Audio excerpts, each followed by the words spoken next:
तख्त श्री दमदमा साहिब के जथेदार ज्ञानी हरप्रीत सिंह का वड्डा बयान किया। जथेदारां ते हुंदा सियासी दबाव, पर मैं किसी सियासी दबाव च नहीं किया कोई फैसला। शनी सरकार वेले दे पुराने NDPS के मामले च विक्रम मजीठिया नूं समन 18 दसंबर नूं पटियाला च SIT अगे पेश होने के हुक्म।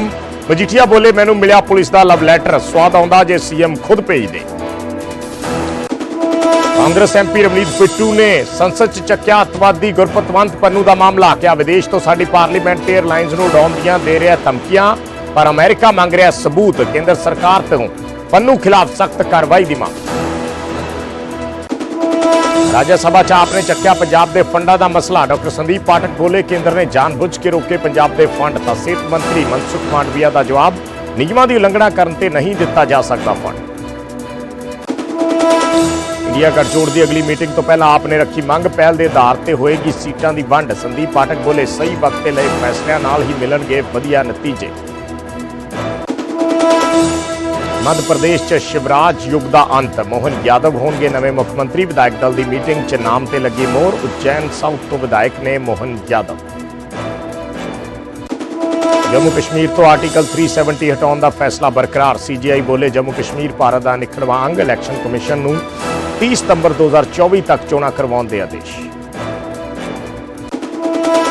PM मोदी ने 370 ते सुप्रीम कोर्ट के फैसले का किया स्वागत। कहा, सुप्रीम कोर्ट का फैसला इतिहासक ते उम्मीद दी किरण। जम्मू कश्मीर ते लद्दाख के लोगों के सुपने पूरे करने लई सरकार वचनबद्ध।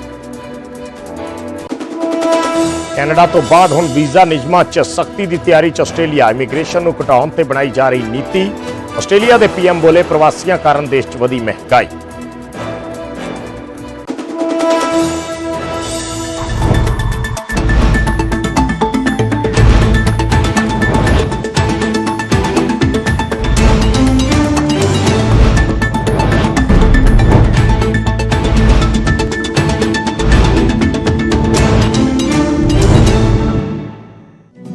सत श्री अकाल। न्यूज़ 18 पंजाब हरियाणा देख रहे सारे दर्शकों का स्वागत है। मैं हाँ विजयपाल सिंह बराड़। सब वाली खबरां लैके दर्शकों के सामने हाजिर हाँ। शुरुआत अकाल तख्त साहिब के कार्यकारी साबका जथेदार ज्ञानी हरप्रीत सिंह के एक बयान तो। श्री अकाल तख्त साहिब के कार्यकारी साबका जथेदार रह चुके और इस वेले मौजूदा समय च तख्त श्री दमदमा साहिब की जिम्मेवारी संभाल रहे ज्ञानी हरप्रीत सिंह ने न्यूज़ 18 के नाल खास गलबात की, खुल के गलबात की। हर मुद्दे ते खुल के जवाब दिता गया। एक रिपोर्ट द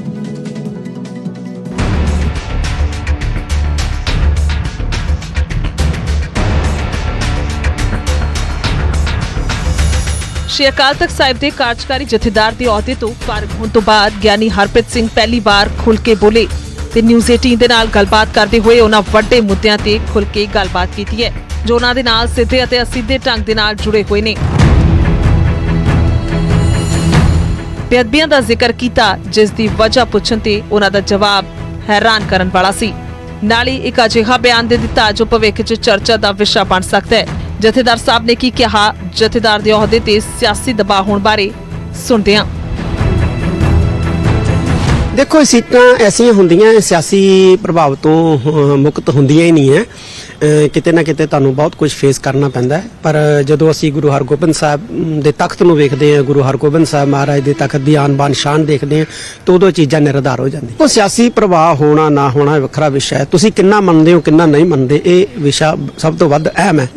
बेअदबियां जिहड़ियां ने ना जी, एक तां अनभोल पुणे दे विच ही कई वारी सहजन किसी तो हो जाती है जी। दूजे जिहड़े मामले है वो हुंदे ने जिहड़े निजी किड़ा कड्ढण वास्ते बेअदबी कीती जांदी है। ते तीजे जिहड़े ने कि किसी वड्डी साजिश दा हिस्सा जिहड़े दे नाल तहत बेअदबी कीती जांदी है, वो सब तो वड्डी चिंता वाली गल है। उधर जथेदार ज्ञानी हरप्रीत सिंह के बयान ते बीजेपी हुण अकाली दल नूं नसीहतां दे रही है। उन्होंने अकाली दल के लीडरों से भी तंज कसिया।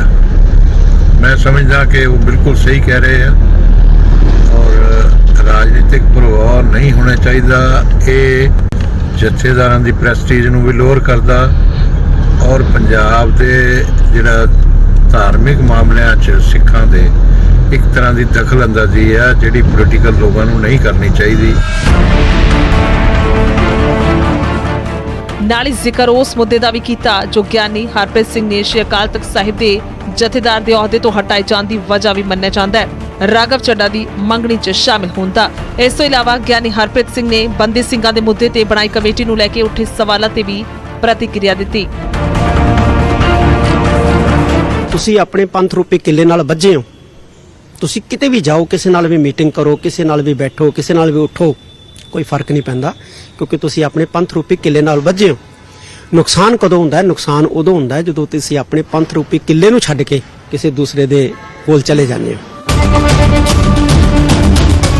ਜ਼ਿਕਰਯੋਗ ਹੈ ਕਿ ਜਥੇਦਾਰ ਗਿਆਨੀ ਹਰਪ੍ਰੀਤ ਸਿੰਘ ਦਾ ਕਹਿਣਾ ਹੈ ਕਿ ਉਹਨਾਂ ਆਪਣੇ ਕਾਰਜਕਾਲ ਦੌਰਾਨ ਕਦੇ ਕਿਸੇ ਸਿਆਸੀ ਦਬਾਅ ਦੇ ਹੇਠ ਆ ਕੇ ਕੋਈ ਫੈਸਲਾ ਨਹੀਂ ਲਿਆ। ਅੰਮ੍ਰਿਤਸਰ ਤੋਂ ਰਾਜੀਵ ਸ਼ਰਮਾ, ਨਿਊਜ਼ 18 ਪੰਜਾਬ।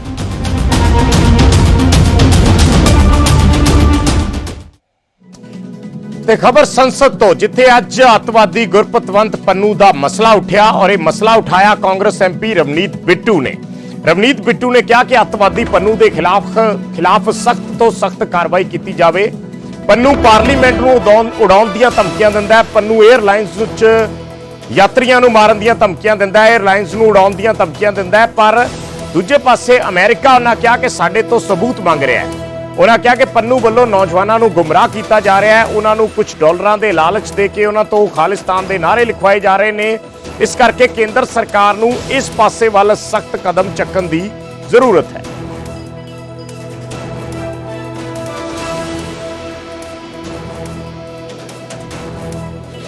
सब खबरों में, सब चैनलों में ये सुनने में आ रहा है अभी एफबीआई डायरेक्टर हैं जो वो इसी हफ्ते विजिट कर रहे हैं सर हमारा देश। सर अगर मैं कहूं बहुत कन्वेंशंस हैं, चाहे वो डिप्लोमेटिक रिलेशंस की हो सर, चाहे वो बायलैटरल रिलेशंस की हो सर। सर हमारा देश हम रिस्पेक्ट करते हैं सर, हम वैल्यू करते हैं, लेकिन सर अगर वन वे ट्रैफिक होगा तो सर ये कैसे चलेगा। इसलिए सर जो मैं बात आपके सामने रखना चाह रहा हूं सर मैं आई फेल टू अंडरस्टैंड 26 बार हम लगातार इस जोकर, इस क्लाउन जो पन्नू है उसके बारे में हम अमेरिका को लिख के दे चुके हैं सर, लेकिन वो कहते हैं परफेक्ट प्रूफ चाहिए, एब्सोल्यूट प्रूफ चाहिए। वो हमें तो समझ नहीं है कौन सा प्रूफ है सर। दूसरा मैं एक बात आपके ध्यान में लगाऊं, फादर लाइक सन सर, इसी तरीके से सर 1982 में जब सरकार ने लिखा था उस टाइम सर मास मर्डर, सबसे बड़ा मास मर्डर अगर कहीं हुआ अमेरिका कनाडा में तो सर वो कनिष्क एयरलाइन जिसमें 300 से ऊपर लोग मारे गए थे, उस टाइम भी सर बार बार हमारे देश ने बोला और कैनेडियन पुलिस ने इसे इग्नोर किया, बिल्कुल इग्नोर किया उनके बार बार हमारे कहने पे। ਤੇ ਗੱਲ ਕਰਦੇ ਆ ਬਿਕਰਮ ਸਿੰਘ ਮਜੀਠੀਆ ਦੀ। ਬਿਕਰਮ ਸਿੰਘ ਮਜੀਠੀਆ ਨੂੰ ਐਸਆਈਟੀ ਨੇ ਸਮਨ ਭੇਜੇ ਨੇ। ਦਰਅਸਲ ਚੰਨੀ ਸਰਕਾਰ ਦੇ ਵੇਲੇ ਦਾ ਦਰਜ ਹੋਇਆ ਮਾਮਲਾ ਹੈ, ਐਨਡੀਪੀਐਸ ਦਾ ਕੇਸ ਹੈ ਔਰ ਉਸ ਮਾਮਲੇ ਦੇ ਵਿੱਚ ਜੋ ਐਸਆਈਟੀ ਬਣੀ ਸੀ ਉਸਨੇ ਮੁੜ ਬਿਕਰਮ ਮਜੀਠੀਆ ਨੂੰ ਸੱਦਿਆ ਹੈ। 18 ਦਸੰਬਰ ਨੂੰ ਪਟਿਆਲਾ 'ਚ ਪੇਸ਼ ਹੋਣ ਦੇ ਹੁਕਮ ਦਿੱਤੇ ਨੇ ਔਰ ਸਮਨ ਆਉਣ ਤੋਂ ਬਾਅਦ ਬਿਕਰਮ ਮਜੀਠੀਆ ਨੇ ਪੰਜਾਬ ਸਰਕਾਰ ਤੇ ਨਿਸ਼ਾਨੇ ਸਾਧੇ ਨੇ, ਮੁੱਖ ਮੰਤਰੀ ਤੇ ਨਿਸ਼ਾਨੇ ਸਾਧੇ ਨੇ। ਉਹਨਾਂ ਕਿਹਾ ਕਿ ਮੈਨੂੰ ਪੰਜਾਬ ਪੁਲਿਸ ਵੱਲੋਂ ਲਵ ਲੈਟਰ ਭੇਜਿਆ ਗਿਆ ਹੈ, ਮੈਨੂੰ ਪੁਲਿਸ ਨੇ ਪੇਸ਼ ਹੋਣ ਲਈ ਸੰਮਨ ਦਿੱਤਾ ਹੈ, ਪਰ ਜ਼ਿਆਦਾ ਚੰਗਾ ਹੁੰਦਾ ਜੇ ਖੁਦ ਸੀਐਮ ਇਹ ਭੇਜ ਦੇ। ਇਸ ਕੇਸ ਦੇ ਵਿੱਚ ਬਿਕਰਮ ਮਜੀਠੀਆ ਪਹਿਲਾਂ ਹੀ ਕਈ ਮਹੀਨੇ ਜੇਲ੍ਹ 'ਚ ਬਿਤਾ ਚੁੱਕੇ ਨੇ ਤੇ ਉਸ ਤੋਂ ਬਾਅਦ ਜ਼ਮਾਨਤ ਤੇ ਬਾਹਰ ਚੱਲ ਰਹੇ ਨੇ।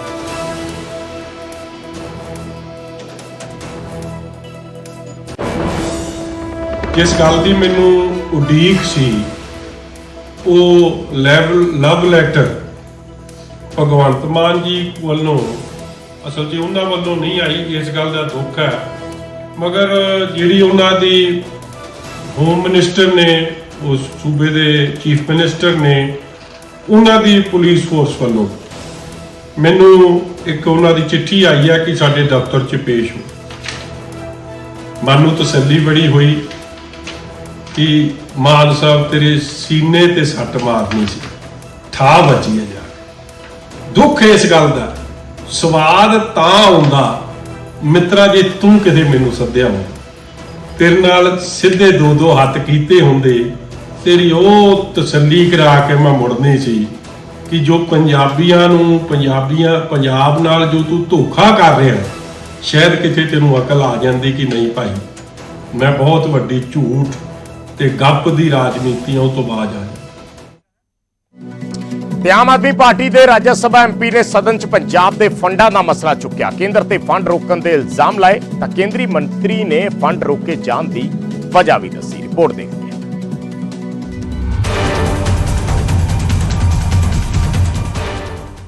ਪੰਜਾਬ ਤੇ ਕੇਂਦਰ ਦੇ ਵਿਚਾਲੇ ਚੱਲ ਰਹੀ ਫੰਡਾਂ ਦੀ ਤਕਰਾਰ ਦਾ ਮੁੱਦਾ ਰਾਜ ਸਭਾ ਦੇ ਵਿੱਚ ਉੱਠਿਆ। ਆਪਦੇ ਰਾਜ ਸਭਾ ਮੈਂਬਰ ਸੰਦੀਪ ਪਾਠਕ ਨੇ ਆਰਡੀਐਫ ਤੋਂ ਲੈ ਕੇ ਨੈਸ਼ਨਲ ਹੈਲਥ ਮਿਸ਼ਨ ਦਾ ਪੈਸਾ ਰੋਕੇ ਜਾਣ ਦੇ ਲਈ ਕੇਂਦਰ ਸਰਕਾਰ ਤੇ ਸਵਾਲ ਚੁੱਕੇ। डिप्टी चेयरमैन के जरिए केंद्र के अगे पंजाब का बनता पैसा जारी करने की मांग रखी।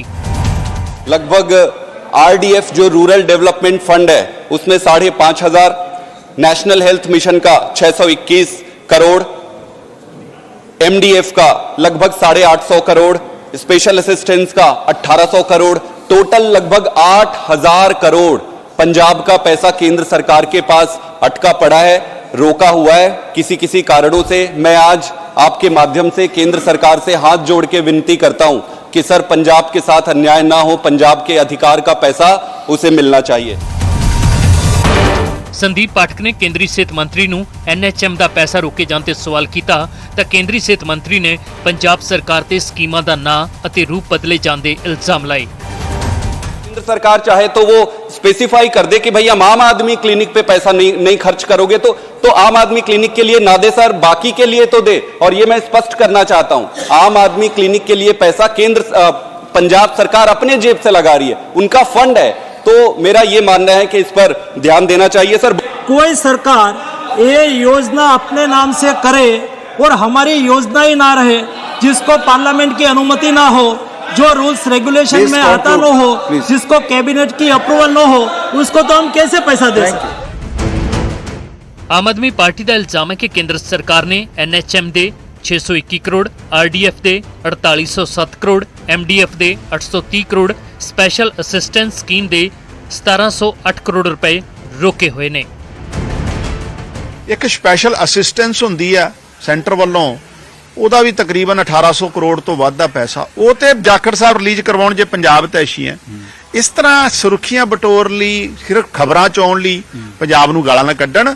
ਮੋਦੀ ਸਰਕਾਰ ਜਿਹੜੀ ਪੰਜਾਬ ਨਾਲ ਆਰਥਿਕ ਤੌਰ ਤੇ ਵਿਤਕਰਾ ਕਰ ਰਹੀ ਆ, ਉਹਦੇ ਵਾਲੇ ਪਾਸੇ ਪੰਜਾਬ ਲਈ ਹਾਂ ਦਾ ਨਾਰਾ ਮਾਰ। फंड रोके जाने ਨੂੰ ਲੈ ਕੇ ਆਮ ਆਦਮੀ ਪਾਰਟੀ ਤੇ ਕੇਂਦਰ ਸਰਕਾਰ ਦੇ ਵਿਚਾਲੇ ਇਲਜ਼ਾਮ ਤਰਾਸ਼ੀਆਂ ਜਾਰੀ ਨੇ, ਪਰ ਖਮਿਆਜ਼ਾ ਪੰਜਾਬ ਤੇ ਲੋਕਾਂ ਨੂੰ ਭੁਗਤਣਾ ਪੈ ਰਿਹਾ ਹੈ। Bureau report news 18।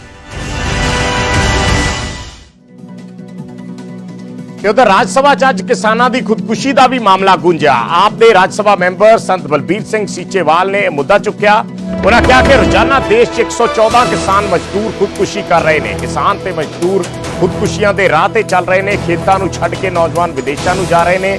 MSP ते फसलों की खरीद नहीं हो रही, इस करके सरकार कानूनी गारंटी देवे।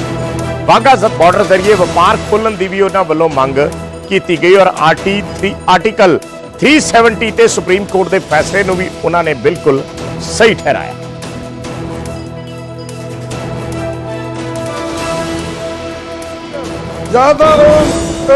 माननीय संत Balbir Singh ji demand to address the problems being faced by the farmers of Punjab due to financial recession। बहुत ही सत्कारयोग ਉਪ ਚੇਅਰਮੈਨ ਸਾਹਿਬ, ਧੰਨਵਾਦ ਤੁਹਾਡਾ ਟਾਈਮ ਦੇਣ ਦਾ। ਸੋ ਅਸੀਂ ਅੱਜ ਪੰਜਾਬ ਦੇ ਕਿਸਾਨਾਂ ਦੇ ਜੋ ਮੰਦਹਾਲੀ ਵੱਲ ਨੂੰ ਜਾ ਰਹੇ ਆ, ਉਹਨਾਂ ਦੇ ਮੰਦਹਾਲੀ ਚੋਂ ਕੱਢਣ ਵਾਸਤੇ ਸਾਰੇ ਸੰਸਦ ਔਰ ਸਰਕਾਰ ਦਾ ਧਿਆਨ ਦਿਵਾਉਣਾ ਚਾਹੁੰਦੇ ਹਾਂ। ਸੋ ਕਿਸੇ ਪੰਜਾਬ ਦੀ ਕਹਾਵਤ ਹੈ, ਉੱਤਮ ਖੇਤੀ ਮੱਧਮ ਵਿਚਾਰ ਵਪਾਰ ਨਿਖਿਧ ਚਾਕਰੀ ਭੀਖ ਗਵਾਰ। ਸੋ ਭਾਵ ਕਿ ਸਭ ਤੋਂ ਉੱਤਮ ਖੇਤੀ ਜਿਹੜੀ ਗਿਣੀ ਜਾਂਦੀ ਸੀ, ਅੱਜ ਉਸ ਖੇਤੀ ਨੂੰ ਜਿਹੜਾ ਹੈ ਪੰਜਾਬ ਦਾ ਨੌਜਵਾਨ ਛੱਡ ਕੇ ਵਿਦੇਸ਼ਾਂ ਨੂੰ ਜਾ ਰਿਹਾ। ਸਾਡੇ ਨੌਜਵਾਨ ਵੀ ਪਲਾਇਨ ਕਰ ਰਿਹਾ ਤੇ ਨਾਲ ਪੈਸਾ ਵੀ ਜਿਹੜਾ ਹੈ ਉਹ ਵਿਦੇਸ਼ਾਂ ਨੂੰ ਜਾ ਰਿਹਾ। ਸੋ ਕਿਸਾਨ ਤੇ ਮਜ਼ਦੂਰ ਖੁਦਕਸ਼ੀਆਂ ਦੇ ਰਾਹ ਦੇ ਉੱਤੇ ਆ ਗਏ ਆ। ਤਾਜ਼ਾ ਰਿਪੋਰਟ ਅਨੁਸਾਰ ਦੇਸ਼ ਦੇ ਵਿੱਚ ਰੋਜ਼ਾਨਾ 114 ਕਿਸਾਨ ਮਜ਼ਦੂਰ ਦਿਹਾੜੀਦਾਰ ਜਿਹੜੇ ਹੈ ਉਹ ਖੁਦਕਸ਼ੀਆਂ ਕਰ ਰਹੇ ਆ। ਸੋ ਕਿਸਾਨ ਤੇ ਹੁਣ ਗੱਲ ਆਰਟੀਕਲ 370 ਦੀ, ਜਿਸ ਨੂੰ ਲੈ ਕੇ ਸੁਪਰੀਮ ਕੋਰਟ ਨੇ ਇੱਕ ਵੱਡਾ ਫੈਸਲਾ ਸੁਣਾਇਆ। ਕੋਰਟ ਨੇ ਕੇਂਦਰ ਦੇ ਫੈਸਲੇ ਨੂੰ ਬਰਕਰਾਰ ਰੱਖਦੇ ਹੋਏ ਕਿਹਾ ਕਿ 370 ਨੂੰ ਹਟਾਉਣਾ ਸੰਵਿਧਾਨਿਕ ਤੌਰ ਤੇ ਜਾਇਜ਼ ਹੈ ਤੇ ਨਾਲ ਹੀ ਚੋਣ ਕਮਿਸ਼ਨ ਨੂੰ ਆਦੇਸ਼ ਵੀ ਦੇ ਦਿੱਤੇ ਕਿ 30 ਸਤੰਬਰ 2024 ਤੱਕ ਵਿਧਾਨ ਸਭਾ ਚੋਣਾਂ ਕਰਵਾਈਆਂ ਜਾਣ।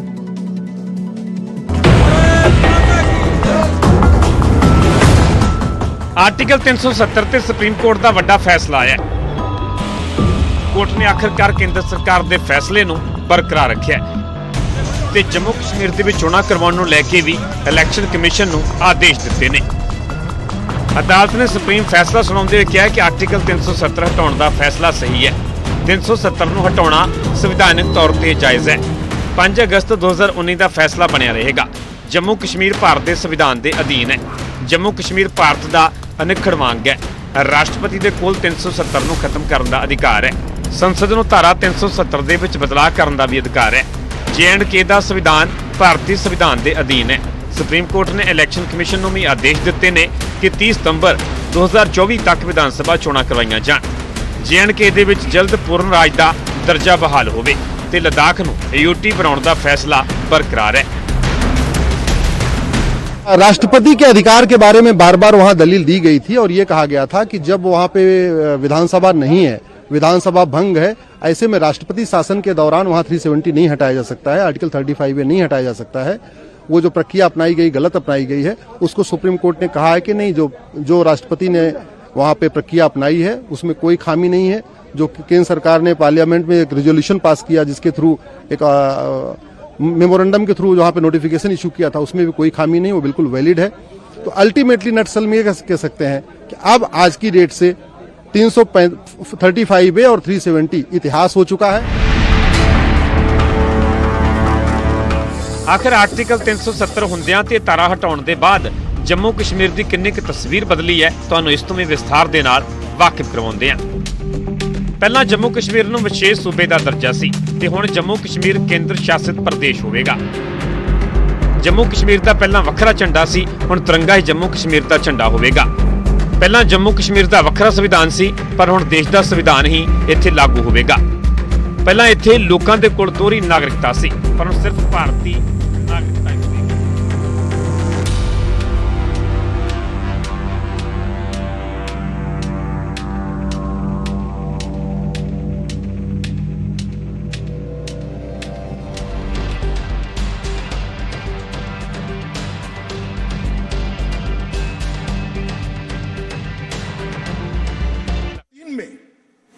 जो प्रावधान है वो संविधान सभा ने ही तय किया है।